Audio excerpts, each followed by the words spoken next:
ಗಣೇಶಾಯ ನಮಃ. ಗುರುಚರಿತ್ರೆಯ 6ನೇ ಅಧ್ಯಾಯಕ್ಕೆ ಎಲ್ಲರಿಗೂ ಸ್ವಾಗತ.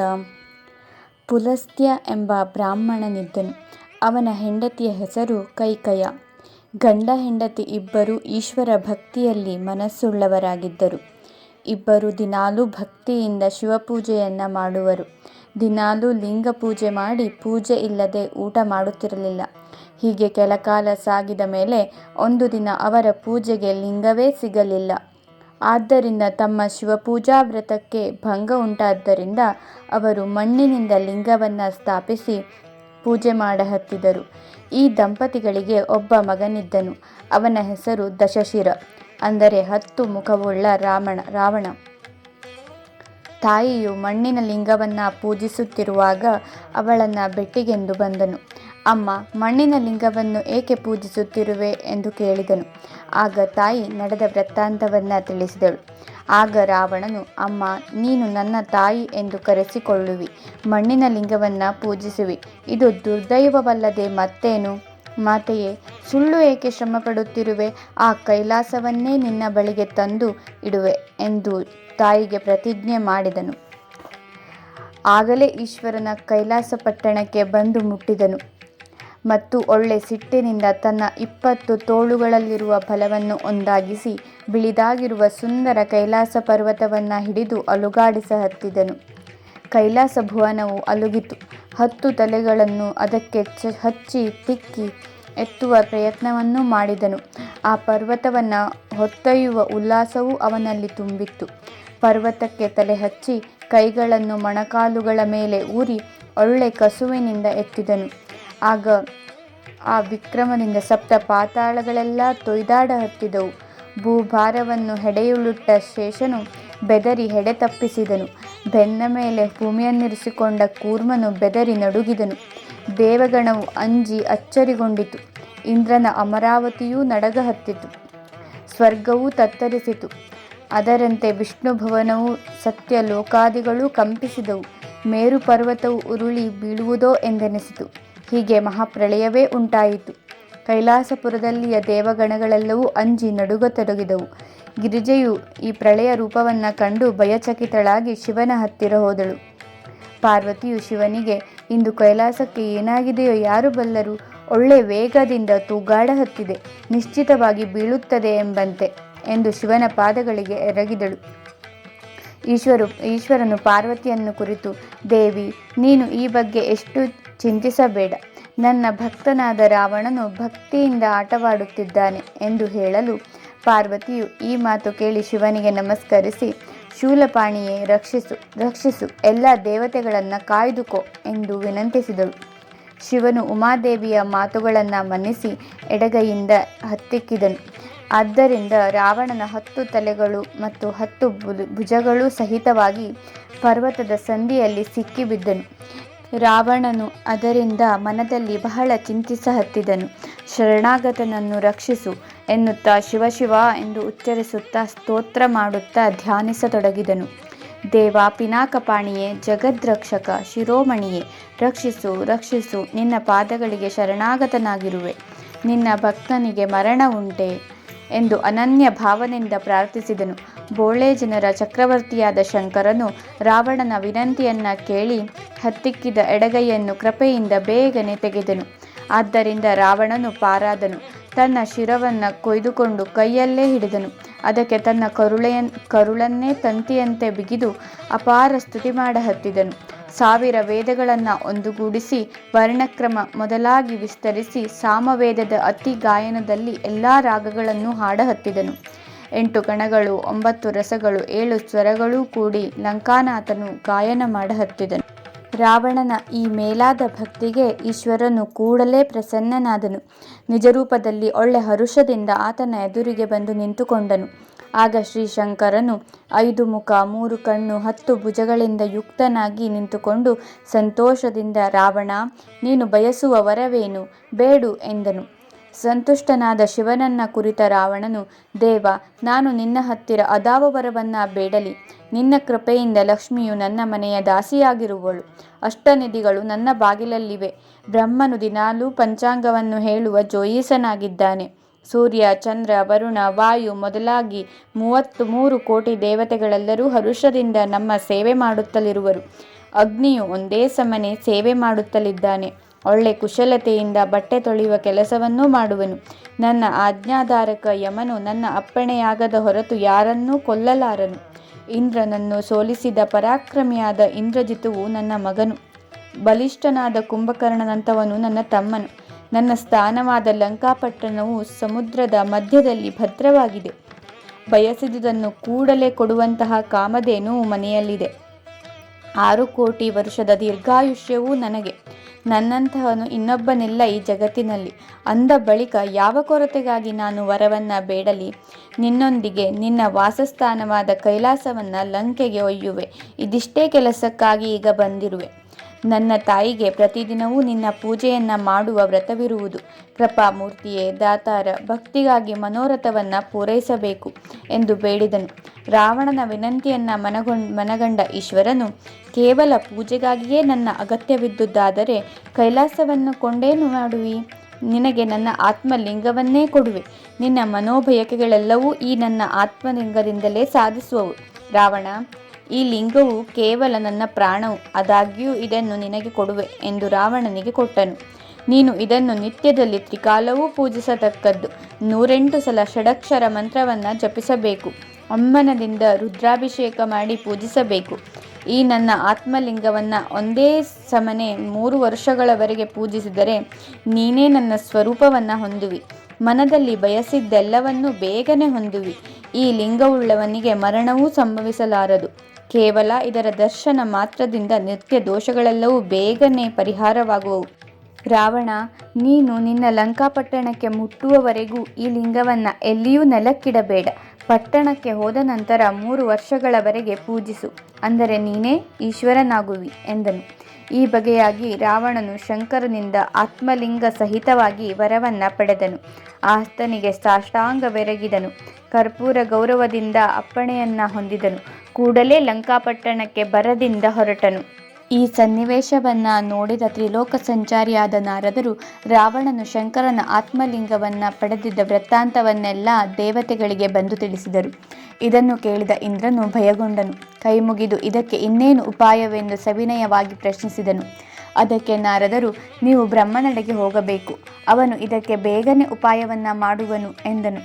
ಇಂದ್ರ ನಾರದರಿರುವರು ಬ್ರಹ್ಮ ಇದ್ದಲ್ಲಿಗೆ ತೆರಳಿ ನಡೆದ ವೃತ್ತಾಂತವನ್ನೆಲ್ಲ ತಿಳಿಸಿದರು. ಇದನ್ನು ಕೇಳಿದ ಬ್ರಹ್ಮನು ಚಿಂತಾಗ್ರಸ್ತನಾಗಿ ಕುಳಿತನು. ಕೆಲ ಹೊತ್ತಿನ ಮೇಲೆ ಇಂದ್ರನಿಗೆ, ಈಗಲೇ ವೈಕುಂಠಕ್ಕೆ ಹೋಗಬೇಕು ಇಂದ್ರ. ಋಷಿಕೇಶಿಯು ನಿಶ್ಚಿತವಾಗಿಯೂ ದೈತ್ಯರ ಮೇಲೆ ಉಪಾಯವನ್ನು ಕೈಗೊಳ್ಳುವನು ಎಂದು ತಿಳಿಸಿದನು. ಈ ವಿಚಾರವು ಸರಿದೂರಿದ್ದರಿಂದ ಬ್ರಹ್ಮ, ಇಂದ್ರ, ನಾರದ 3 ಕೂಡಿ ವೈಕುಂಠಕ್ಕೆ ತೆರಳಿದರು. ಅಲ್ಲಿ ವಿಷ್ಣುವನ್ನ ಕಂಡು ನಡೆದ ವೃತ್ತಾಂತವನ್ನೆಲ್ಲ ತಿಳಿಸಿದರು. ಈಶ್ವರನ ಪ್ರಾಣಲಿಂಗವನ್ನು ಆ ದೈತ್ಯನು ಕೊಂಡೊಯ್ದನು. ಇನ್ನು ಅವನು ರಾಕ್ಷಸನಾಗಿ ಉಳಿಯನು. ಈಗ ಮೃತ್ಯುವಿನಿಂದನೂ ದೂರಾದನು. ಅವನೇ ಈಶ್ವರನಾಗುವನು.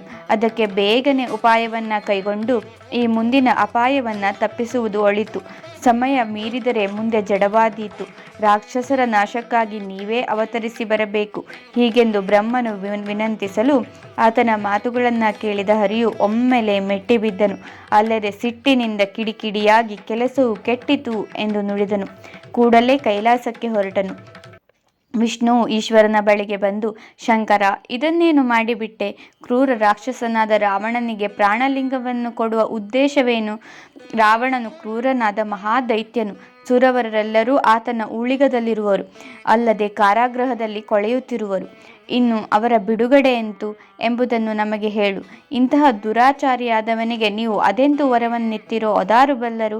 ನಿಮ್ಮ ವರಪ್ರದಾನದಿಂದ ನಮ್ಮ ದೈವತ್ವವು ಆತನಿಗೆ ಸೇರ್ಪಡೆಯಾಯಿತು. ಇನ್ನು ಮೇಲೆ ಆತನು ಸ್ವರ್ಗವನ್ನು ಸಂಪೂರ್ಣವಾಗಿ ವಶ ಮಾಡಿಕೊಳ್ಳುವನು ಎಂದು ಹೇಳಿದನು.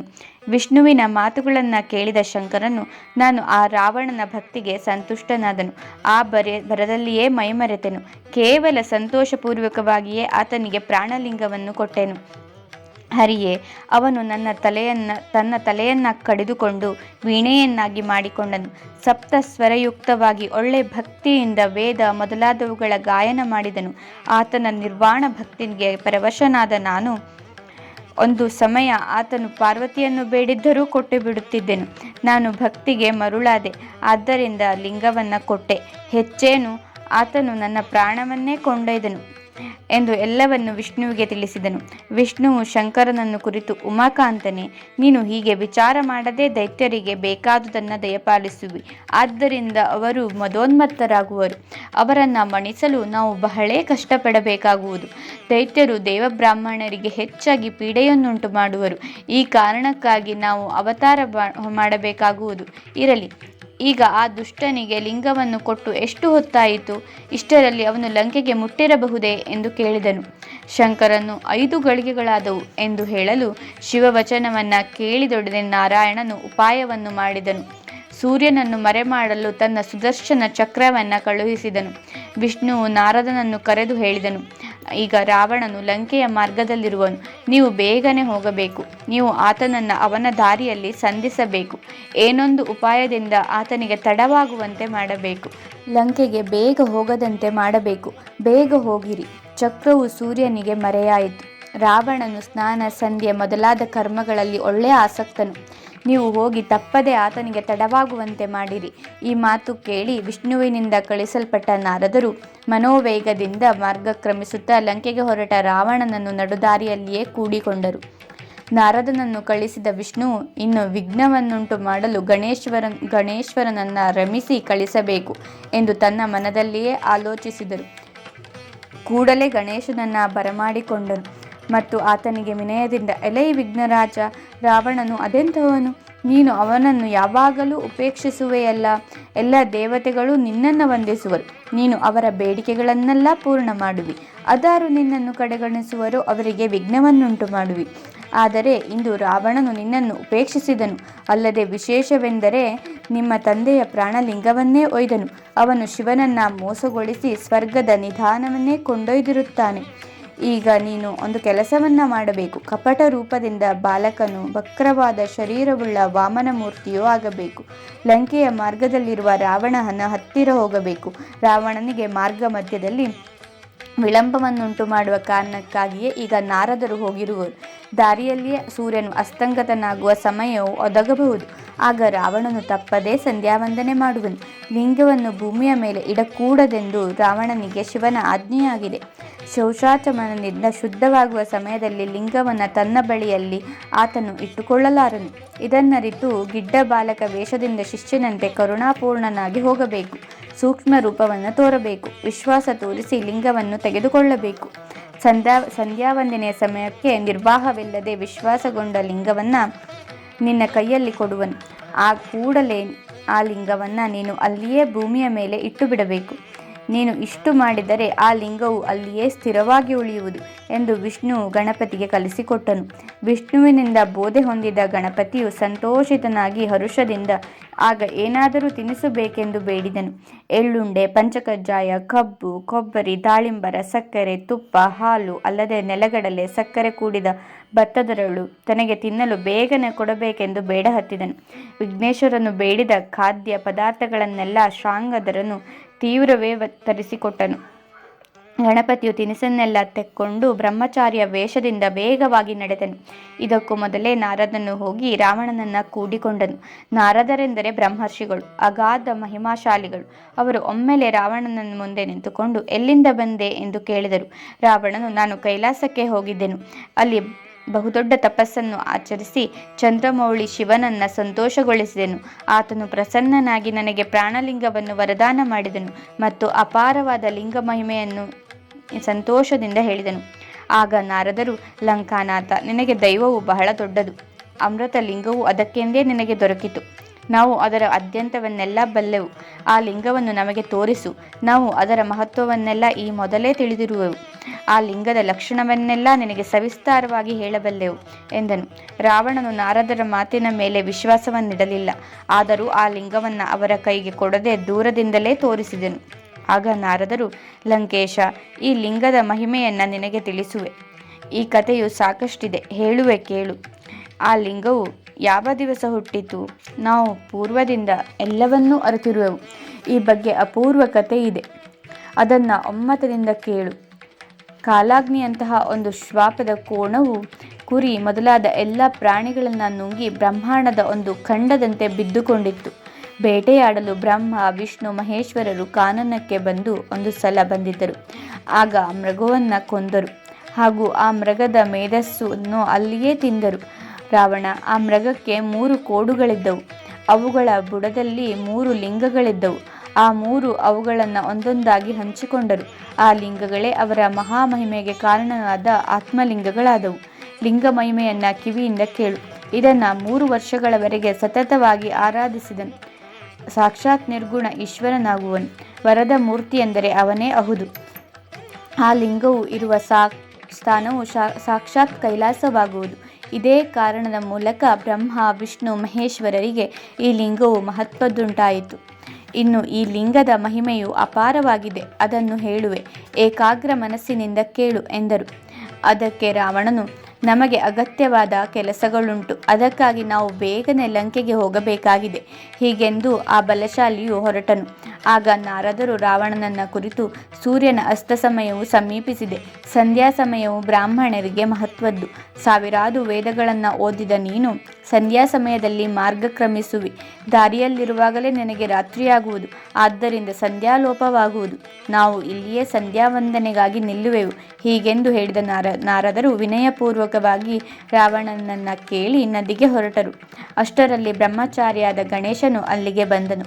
ರಾವಣನ ಮುಂದೆ ಅತ್ತಿಂದಿತ್ತ ನಲಿದಾಡುತ್ತಾ ಕೌತುಕದಿಂದ ಸಮಿಧೆಯನ್ನ ಕಡೆಯ ಹತ್ತಿದನು. 3 ಕಾಲುಗಳಲ್ಲೂ ಸಂಧ್ಯಾವಂದನೆ ಮಾಡಬೇಕು, ಹೀಗಿದ್ದ ನನಗೆ ವ್ರತಭಂಗವಾಗುವುದು ಎಂದು ರಾವಣನು ಮನದಲ್ಲಿ ಚಿಂತಿಸಿ ಸಂಶಯಕ್ಕೊಳಗಾದನು. ಲಿಂಗವನ್ನು ಭೂಮಿಯ ಮೇಲೆ ಇಡಬಾರದೆಂದ ಶಂಕರನು ನನಗೆ ಹೇಳಿರುವನು. ಸಂಧ್ಯಾವಂದನೆ ಮಾಡುವ ಸಮಯವೂ ಆಯಿತು, ಏನು ಮಾಡಬೇಕು ಎಂದು ಚಿಂತಿಸಹತ್ತಿದನು. ಹೀಗೆ ರಾವಣನು ವಿಚಾರಮಗ್ನನಾಗಿ ಮುಂದೆ ಸಾಗದೆ ನಿಂತಲ್ಲೇ ನಿಂತಿರುವಷ್ಟರಲ್ಲೇ ಒಬ್ಬ ಸುಂದರ ಬಾಲಕನಂತಿರುವ ಬ್ರಹ್ಮಚಾರಿಯು ಸಮುದ್ರ ದಂಡೆಯ ಮೇಲೆ ಅಡ್ಡಾಡುತ್ತಿರುವುದನ್ನು ಕಂಡನು. ಆಗ ಲಂಕಾನಾಥನು ಮನದಲ್ಲಿಯೇ ವಿಚಾರಿಸಹತ್ತಿದನು, ಬ್ರಹ್ಮಚಾರಿಯು ಬಾಲಕನಾಗಿ ತೋರುವನು, ಈತನು ನಮಗೆ ವಿಶ್ವಾಸಘಾತವನ್ನು ಮಾಡಲಾರನು, ಈತನ ಕೈಯಲ್ಲಿ ಲಿಂಗವನ್ನು ಕೊಡೋಣ ಎಂದು. ಈತನು ನಿಶ್ಚಿತವಾಗಿ ಬಾಲಕನಿರುವನು. ಲಿಂಗವು ಈತನಲ್ಲಿ ಇರಲಿ, ನಾನು ಸ್ವಸ್ಥ ಮನದಿಂದ ಸಂಧ್ಯಾವಂದನೆಯನ್ನ ಮಾಡುವೆ ಎಂದು ಆಲೋಚಿಸಿದ ರಾವಣನು ಆ ಬಾಲಕನ ಹತ್ತಿರ ಹೋದನು. 10 ಮುಖಗಳುಳ್ಳ ರಾವಣನು ತನ್ನೆಡೆಗೆ ಬರುತ್ತಿರುವುದನ್ನು ಕಂಡ ಲಂಬೋದರನು ಅಂಜಿದಂತೆ ನಟಿಸಿ ಓಡತೊಡಗಿದನು. ಆಗ ರಾವಣನು ಬ್ರಾಹ್ಮಣನ ವೇಷವನ್ನ ಧರಿಸಿ ಅಂಜದಿರು ಎನ್ನುತ್ತಾ ಹತ್ತಿರ ಹೋದನು ಮತ್ತು ನೀನು ಯಾರು ಎಂಬುದನ್ನು ನನಗೆ ಹೇಳು, ನಿನ್ನ ತಾಯಿ ತಂದೆಗಳು ಯಾರು ಹಾಗೂ ನೀನು ಯಾವ ಕುಲದಲ್ಲಿ ಹುಟ್ಟಿದವನು ಹೀಗೆಂದು ರಾವಣನು ಆತನನ್ನು ಕೇಳಿದನು. ಆಗ ಆ ಹುಡುಗನು ರಾವಣನನ್ನ ಕುರಿತು, ನೀನು ನನ್ನನ್ನು ಇಷ್ಟೆಲ್ಲ ಕೇಳುವ ಕಾರಣವೇನು? ನನ್ನ ತಂದೆಯು ನಿನ್ನ ಸಾಲಗಾರನೇ? ಅವನು ಮುಟ್ಟಿಸತಕ್ಕ ಋಣವು ಇನ್ನೂ ಎಷ್ಟಿದೆ ಹೇಳು ಎಂದು ಕೇಳಿದನು. ಬಾಲಕನು ಕೊಟ್ಟ ಉತ್ತರಗಳಿಂದ ರಾವಣನಿಗೆ ತಡೆಯಲಾರದ ನಗು ಉಂಟಾಯಿತು ಮತ್ತು ಆ ಬಾಲಕನಲ್ಲಿ ವಾತ್ಸಲ್ಯ ಭಾವನೆ ಹುಟ್ಟಿತು. ಪ್ರೀತಿಯಿಂದ ಆತನ ಕೈ ಹಿಡಿದು, ಬಾಲಕನೇ, ನೀನು ಯಾರ ಮಗನು ಎಂಬುದನ್ನು ಹೇಳು, ಕೇವಲ ಪ್ರೀತಿಯ ಭಾವನೆಯಿಂದ ಕೇಳುವೆ ಎಂದನು. ಆಗ ಬಾಲಕನು ರಾವಣನಿಗೆ, ನನ್ನ ತಂದೆಯನ್ನೇನು ಕೇಳುವೆ? ಅವನು ಜಟಾಧಾರಿಯು, ಭಸ್ಮಲೇಪನು ಮತ್ತು ಅವನಿಗೆ ರುದ್ರಾಕ್ಷಿ ಮಾಲೆ ಇರುವುದು. ನನ್ನ ತಂದೆಗೆ ಶಂಕರನೆಂದು ಹೆಸರು. ಅವನು ಪಾರ್ವತಿಯೊಡನೆ ಎತ್ತಿನ ಮೇಲೆ ಕುಳಿತು ಹಗಲಿರುಳು ಭಿಕ್ಷೆ ಬೇಡುವನು ಮತ್ತು ನನ್ನ ತಾಯಿಯ ಜಗನ್ಮಾತೆಯು. ಆದರೆ ಇದನ್ನೆಲ್ಲ ಕೆದರಿ ಕೇಳುವುದೇಕೆ? ನಿನ್ನನ್ನು ಕಂಡು ನನಗೆ ಬಹಳ ಭೀತಿಯುಂಟಾಗಿರುವುದು. ಕೈಬಿಡು, ಹೋಗುವೆ ಎಂದನು. ಬಾಲಕನ ಮಾತುಗಳನ್ನು ಕೇಳಿದ ರಾವಣನು ಆ ಹುಡುಗನನ್ನು ಕುರಿತು, ಎಲ್ಲೋ ಬ್ರಹ್ಮಚಾರಿಯೇ, ನಿನ್ನ ತಂದೆಯು ತೀರಾ ದರಿದ್ರನು, ಯಾವಾಗಲೂ ಹೆಚ್ಚಾಗಿ ಭಿಕ್ಷೆ ಬೇಡುವನು. ಅಂದ ಮೇಲೆ ನಿನಗೆ ಸ್ವಲ್ಪವಾದರೂ ಸುಖವಿಲ್ಲೆಂದು ತೋರುತ್ತದೆ. ನಮ್ಮ ಪಟ್ಟಣವು ಇರುವುದು ಲಂಕಾಪುರದಲ್ಲಿ. ಅಲ್ಲಿ ಮನೆಗಳೆಲ್ಲ ರತ್ನಖಚಿತವಾಗಿದೆ. ನಮ್ಮೊಡನೆ ನಡೆ ಕುಮಾರ, ದೇವತಾರ್ಚನೆ ಮಾಡುತ್ತಾ ಸುಖಿಯಾಗಿ ಇರುವಿಯಂತೆ. ನೀನು ಬೇಡಿದುದನ್ನೆಲ್ಲವನ್ನೂ ಕೊಡುವೆ. ಸುಖವಾಗಿ ನಮ್ಮ ಸಂಗಡ ನಡೆ ಎಂದು ರಾವಣನು ಹೇಳಿದನು. ರಾವಣನ ಮಾತುಗಳನ್ನು ಕೇಳಿದ ಬ್ರಹ್ಮಚಾರಿಯು, ರಾವಣನೇ, ನಿಮ್ಮ ಲಂಕಾಪಟ್ಟಣದಲ್ಲಿ ತುಂಬೆಲ್ಲ ರಾಕ್ಷಸರು. ನಾನು ಅರಣ್ಯವಾಸಿಯಾದ ಬಾಲಕನು. ಅವರು ನನ್ನನ್ನು ತಿನ್ನಬಹುದು ನೋಡಿ. ನಿನ್ನ ಪಟ್ಟಣಕ್ಕೆ ಬರಲಾರೆ. ಬಿಡು, ನನ್ನ ಕೈ ಬಿಡು, ನಾನು ನನ್ನ ಮನೆಗೆ ಹೋಗುವೆ. ನನಗೀಗ ಬಹಳ ಹಸಿವೆಯಾಗಿದೆ. ಮನೆಗೆ ಹೋಗಿ ಏನನ್ನಾದರೂ ತಿನ್ನುವೆ ಎಂದನು. ಆಗ ರಾವಣನು ಹುಡುಗನಿಗೆ, ಇಷ್ಟೆಲ್ಲ ಕೇಳಿ ತಿಳಿ ಹೇಳಿದನು. ನಾನು ಸಂಧ್ಯಾವಂದನೆ ಮಾಡುವವರೆಗೂ ಲಿಂಗವನ್ನು ಹಿಡಿದಿರು ಎಂದು ಕೊಡಹೋದನು. ಆಗ ಬಾಲಕನು ಲಿಂಗವನ್ನು ಹಿಡಿದಿರಲು ಒಲ್ಲೆನೆಂದು ತಿಳಿಸಿದನು. ನಾನು ಬ್ರಹ್ಮಚಾರಿಯು, ಅರಣ್ಯವಾಸಿಯು, ನನಗೆ ಇದಕ್ಕಾಗಿ ನಿನ್ನ ಉಪದ್ರವವೇ ಬೇಡ. ನಿನ್ನ ಲಿಂಗವು ಭಾರವಾಗಿರಬಹುದು. ನಾನು ಏನೂ ತಿಳಿಯದ ಚಿಕ್ಕ ಬಾಲಕನು, ಲಿಂಗವನ್ನು ತಕ್ಕೊಳ್ಳಲಾರೆ, ಬಿಡು, ನಿನಗೆ ಪುಣ್ಯ ಬಂದೀತು ಎನ್ನಲು ಲಂಕಾನಾಥನು ಹಲವು ಬಗೆಯಿಂದ ತಿಳಿ ಹೇಳಿ ಹುಡುಗನ ಕೈಯಲ್ಲಿ ಲಿಂಗವನ್ನು ಕೊಟ್ಟನು. ತಾನು ಸಂಧ್ಯಾವಂದನೆ ಮಾಡಲು ಬೇಗನೆ ಸಮುದ್ರಕ್ಕೆ ಹೋಗಿ ಕುಳಿತನು. ಬ್ರಹ್ಮಚಾರಿಯು ಸಮುದ್ರ ದಂಡೆಗೆ ನಿಂತುಕೊಂಡು, ನನಗೆ ಲಿಂಗವು ಜಡವಾದ ಕೂಡಲೇ ಭೂಮಿಗೆ ಇಳಿಸುವೆ ಎಂದು ರಾವಣನಿಗೆ ತಿಳಿಸಿದನು. 3 ಸಲ ನಿಮ್ಮನ್ನು ಕರೆಯುವೆ, ನೀವು ಬರಲು ತಡವಾದರೆ ನಾನು ಭೂಮಿಯ ಮೇಲೆ ಇಟ್ಟು ಬಿಡುವೆ. ಹೀಗೆಂದು ಕರಾರು ಮಾಡಿಕೊಂಡು ಗಣೇಶನು ಲಿಂಗವನ್ನು ಕೈಯಲ್ಲಿ ತೆಗೆದುಕೊಂಡು ನಿಂತನು. ಆಗ ದೇವತೆಗಳೆಲ್ಲರೂ ವಿಮಾನದಲ್ಲಿ ಕುಳಿತುಕೊಂಡು ಮುಂದೆ ಒದಗಬಹುದಾದ ಅಚ್ಚರಿಯ ಘಟನೆಯನ್ನು ನೋಡುತ್ತಿದ್ದರು. ರಾವಣನು ಸೂರ್ಯನಾರಾಯಣನಿಗೆ ಅರ್ಘ್ಯ ಪ್ರದಾನ ಮಾಡುವ ಸಂದರ್ಭದಲ್ಲಿ ಗಣೇಶನು ಅವನನ್ನು ಕರೆದನು ಮತ್ತು ಲಿಂಗವು ನನಗೆ ಜಡವಾಯಿತು, ತೊಕ್ಕೋ ಎಂದು ಹೇಳಿದನು. ರಾವಣನು ಆಗ ಒಳ್ಳೆ ವಿವೇಕದಿಂದ ನ್ಯಾಸಪೂರ್ವಕವಾಗಿರುವ ಅರ್ಘ್ಯವನ್ನು ಕೊಡುವುದರಲ್ಲಿ ಇದ್ದನು. ಆದ್ದರಿಂದ ಬಾಲಕನೇ, ಬರುತ್ತೇನೆ ತಡೆ ಎಂದು ಕೈಸನ್ನೆಯಿಂದ ತಿಳಿಸಿದನು. ಮತ್ತೊಂದು ಕ್ಷಣ ಹೊತ್ತು ನಿರೀಕ್ಷಿಸಿದ ಗಣೇಶನು 2ನೇ ಸಲ ಹೇಳಿದನು, ನನಗೆ ಬಹಳ ಜಡವಾಗಿದೆ, ಬೇಗ ಬರಬೇಕು ಎಂದು ಹೇಳಿದನು. ಆಗ ರಾವಣನು ಧ್ಯಾನಸ್ಥನಾಗಿದ್ದನು. ಗಣೇಶನು ಎಲ್ಲ ದೇವರ ಸಾಕ್ಷಿಯಾಗಿ ಲಿಂಗವನ್ನು ಭೂಮಿಗೆ ಇಟ್ಟೇನೆಂದು ಉಚ್ಚರಿಸಿದನು. ಶ್ರೀ ವಿಷ್ಣುವನ್ನು ಸ್ಮರಿಸಿ ಪರಮೇಶ್ವರನ ಆತ್ಮಲಿಂಗವನ್ನು ನೆಲದ ಮೇಲೆ ಇಟ್ಟನು. ಒಡನೆಯೇ ದೇವತೆಗಳು ಸಂತೋಷದಿಂದ ಆಕಾಶದಲ್ಲಿ ಹೂವಿನ ಮಳೆಗೆರೆದರು. ಅರ್ಘ್ಯವನ್ನು ಕೊಡುವುದಾದ ಮೇಲೆ ರಾವಣನು ಅಲ್ಲಿಗೆ ಲಘುಬಗೆಯಿಂದ ಬಂದನು ಮತ್ತು ನೋಡುತ್ತಾನೆ, ಆತ್ಮಲಿಂಗವು ನೆಲದ ಮೇಲಿತ್ತು. ಅದನ್ನು ಕಂಡ ಸಿಟ್ಟಿನಿಂದ ಗಣನಾಯಕನನ್ನು ಗುದ್ದಿದನು. ಗಣಪನು ನಗುಮೊಗದಿಂದ ಅಳುತ್ತಾ ನೆಲದ ಮೇಲೆ ಹೊರಳಾಡುತ್ತಾ, ಬೇಗನೆ ನನ್ನ ತಂದೆಗೆ ಹೇಳುವೆ, ಬಾಲಕನಾದ ನನ್ನನ್ನೇಕೆ ಹೊಡೆದೆ ಎಂದು ಅಳುತ್ತಾ ಹೊರಟನು. ಅನಂತರ ರಾವಣನು ಲಿಂಗವನ್ನು ಗಟ್ಟಿಯಾಗಿ ಹಿಡಿದು ಎತ್ತ ಹೋಗಲು ಭೂಮಿಯೇ ಅಲುಗ ಹತ್ತಿತು. ಮಹಾಬಲಿಯಾದ ರಾವಣನು ಎತ್ತ ಹೋಗಲು ಭೂಮಿ ನಡುಗುವುದು. ಲಿಂಗ ಬಾರದಿರಲು ತಲೆ ಬಡಿದುಕೊಳ್ಳುತ್ತಾ ಉಪಾಯ ಕಾಣದೆ ನಿಂತನು. ಆ ಕಾರಣದಿಂದ ಮಹಾಬಲೇಶ್ವರ ಲಿಂಗವೆಂದು ಹೆಸರಾಯಿತು. ಲಿಂಗವನ್ನು ತಿರುವಿ ರಾವಣನು ಜಗ್ಗಿದ ಮೂಲಕ ಆಕಳ ಕಿವಿಯ ಆಕಾರವಾಯಿತು. ಆದ್ದರಿಂದ ಗೋಕರ್ಣ ಎಂಬ ಹೆಸರು ಬಂದಿತು. ಹೀಗೆ ಮಾಡಿದ ಲಂಕಾನಾಥನು ಮರಳಿ ತಪಸ್ಸು ಮಾಡಲು ಹೋದನು. ಅಂದಿನಿಂದ ಗೋಕರ್ಣ ಕ್ಷೇತ್ರವು ಹೆಸರಾಯಿತು. ಇಲ್ಲಿಗೆ ಗುರುಚರಿತ್ರೆಯ 6ನೇ ಅಧ್ಯಾಯ ಮುಕ್ತಾಯವಾಯಿತು. ಧನ್ಯವಾದಗಳು.